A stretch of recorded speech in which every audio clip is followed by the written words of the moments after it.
संघटनात्मक ताकद मतदारसंघामध्ये टिकून राहावी। आपण पाहत आहात एबीपी माझा, उघडा डोळे बघा नीट। चितळे बंधू 75 वर्षांच्या आपुलकीचं एक नवं नातं।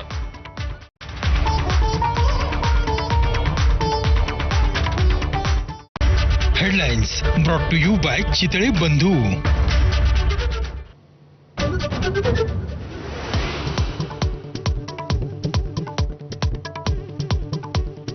महापालिकेच्या निवडणुका लढण्यावरून महायुतीत संभ्रम, भाजपची स्वबळाची तयारी तर शिंदेची शिवसेना एकत्र लढण्याच्या तयारीत।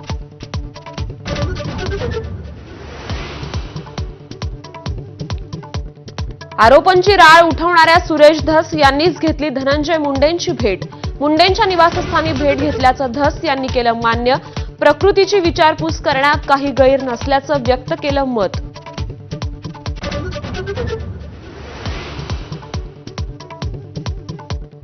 धस आणि मुंडे आपल्यासोबत 4.5 तास होते। चंद्रशेखर बावनकुळेंची माहिती। सुरुवातीला खंडन करणाऱ्या सुरेश धसांकडून अखेर भेटीचा तपशील जाहीर।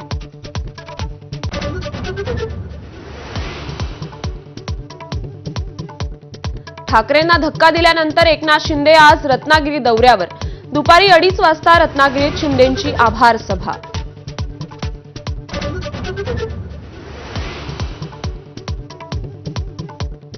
नाशिकमध्ये मनसेचे 20हून अधिक पदाधिकारी कार्यकर्ते भाजप प्रवेश करणार। महापालिका निवडणुकांआधी नाशिकमध्ये मनसेला खिंडार।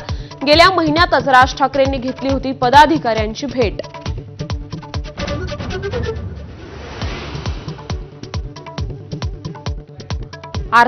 मुंबई आर्थिक गुन्हे शाखेकडून न्यू इंडिया बँक अनियमिततेचा तपास सुरू। बँकेच्या प्रतिनिधींचे जबाब नोंदवण्याचं काम सुरू।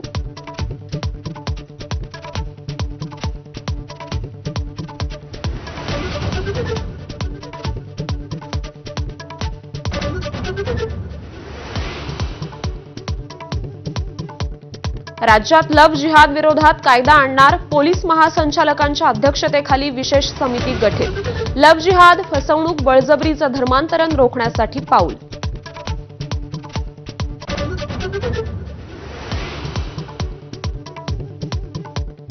नागपुरात जीबीएसच्या रुग्णाचा मृत्यू। 45 वर्षीय रुग्णाचा आयसीयूमध्ये उपचारादरम्यान मृत्यू।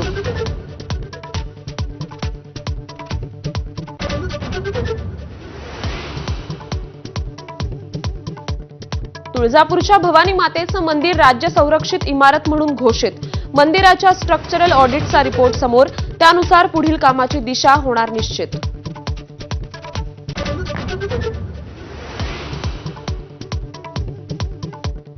आजपासून सीबीएसई बोर्डाच्या 10वी आणि 12वीच्या परीक्षा। 44 लाख विद्यार्थी परीक्षेला बसणार। 10वीची परीक्षा 18 मार्च पर्यंत तर 12वीची परीक्षा 4 एप्रिल पर्यंत।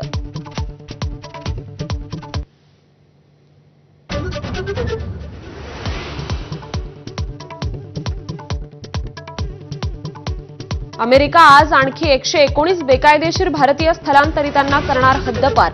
भारतातून अवैधपणे अमेरिकेत गेलेल्या स्थलांतरितांना मायदेशी पाठवणारं दुसरं विमान आज अमृतसर विमानतळावर उतरणार।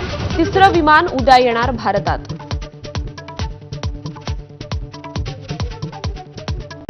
Headlines brought to you by Chitale बंधू।